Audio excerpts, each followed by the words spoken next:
নিজেকে জানুন, নিজেকে গড়ুন। নীরবতা হোক আপনার শক্তির সবচেয়ে ধারালো অস্ত্র। সব সম্পর্ক টিকিয়ে রাখার দায়িত্ব আপনার একার নয়। আপনি যদি বারবার বুঝান কিন্তু কেউ বুঝতে না চায়, তাহলে বুঝিয়ে নয়, সরিয়ে যান। যেখানে সম্মান নেই, ভালোবাসা থাকার ভান করে লাভ নেই। মূল্যায়নহীন জায়গা থেকে বের হয়ে আসাই আত্মসম্মানের প্রথম ধাপ। ঈগল কখনো মৃত প্রাণী খায় না। সিংহ ক্ষুধার্ত হলেও শিকার নিজেই করে, কারণ তাদের আত্মমর্যাদা, ভরসা এবং মানসিক দৃঢ়তা অন্যরকম। অযাচিত আগ্রহ, সেটা যতই আন্তরিক হোক না কেন, অপমানের স্বরূপ নেয়, তখন সেটা হয় একতরফা হয়ে যায়। তাই নিজের আবেগগুলোকে নিয়ন্ত্রণ করুন। আপনার কথা যদি কেউ শুধু বকবক বলে মনে করে, তবে আপনি নীরবে সরে যান। কারণ গভীরতা কখনো চিৎকার করে প্রকাশ করা যায় না। একসাথে হাঁটার ইচ্ছেটা যদি আপনার একার হয়, তাহলে সেটা বন্ধুত্ব নয়, বোঝা হয়ে যায়।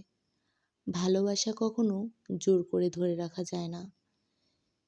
সেটা ধরা দেয় যদি সেটা সত্যি হয়। ভালোবাসি কিন্তু একসাথে থাকতে চাই না। এই অনুভবটা জেনে গেলে আপনি আর কখনো কারোর ভালোবাসার মায়াজালে আটকে যাবেন না। তখন আপনি কেবল নিজেকে নিয়ে ব্যস্ত থাকবেন। কে কি ভাবলো, কে কি বলল, এসব আর আপনাকে দোলা দেবে না। ভালো থাকার জন্য নিজেকে হারাতে হয় না। কারো পছন্দ হওয়ার জন্য বারবার বদলানোর দরকার হয় না। জীবন একটাই, নিজের মতো করে বাঁচুন। নিজেকে গুছিয়ে নেওয়ার প্রচেষ্টাটা হয়তো কষ্টকর, কিন্তু সেই প্রচেষ্টা একদিন আপনাকে গড়ে তুলবে একজন মানুষ, যাকে দেখে অন্যরাও সাহস পাবে। নেগেটিভ চারপাশেও আপনার পজিটিভ আলো একদিন অন্যদের আলোকিত করবে। শব্দের অভাবই অনেক সময় মন বুঝায়, তাই সব বলার দরকার নেই। কিছু অনুভব বুঝাতে চুপ থাকাই যথেষ্ট। নিজেকে হারিয়ে ফেলবেন না। হেরে গিয়েও আবার উঠে দাঁড়াতে শিখুন, কারণ এই উঠে দাঁড়ানোতেই আছে আপনার আসল শক্তি। যেখানে আপনার মান নেই, সেখান থেকে মাথা উঁচু করে বেরিয়ে আসুন। ঈগলের মতো একা উড়ুন, কিন্তু নিজের গন্তব্যে পৌঁছতে ভুল করবেন না।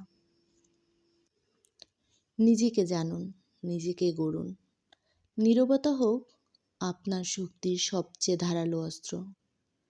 সব সম্পর্ক টিকিয়ে রাখার দায়িত্ব আপনার একার নয়। আপনি যদি বারবার বুঝান কিন্তু কেউ বুঝতে না চায়, তাহলে বুঝিয়ে নয়, সরিয়ে যান। যেখানে সম্মান নেই, ভালোবাসা থাকার ভান করে লাভ নেই। মূল্যায়নহীন জায়গা থেকে বের হয়ে আসাই আত্মসম্মানের প্রথম ধাপ। ঈগল কখনো মৃত প্রাণী খায় না। সিংহ ক্ষুধার্ত হলেও শিকার নিজেই করে, কারণ তাদের আত্মমর্যাদা, ভরসা এবং মানসিক দৃঢ়তা অন্যরকম।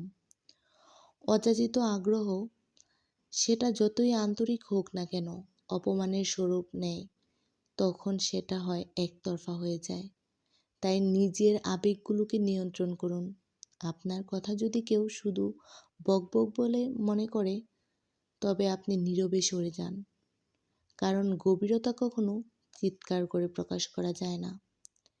একসাথে হাঁটার ইচ্ছেটা যদি আপনার একার হয়, তাহলে সেটা বন্ধুত্ব নয়, বোঝা হয়ে যায়।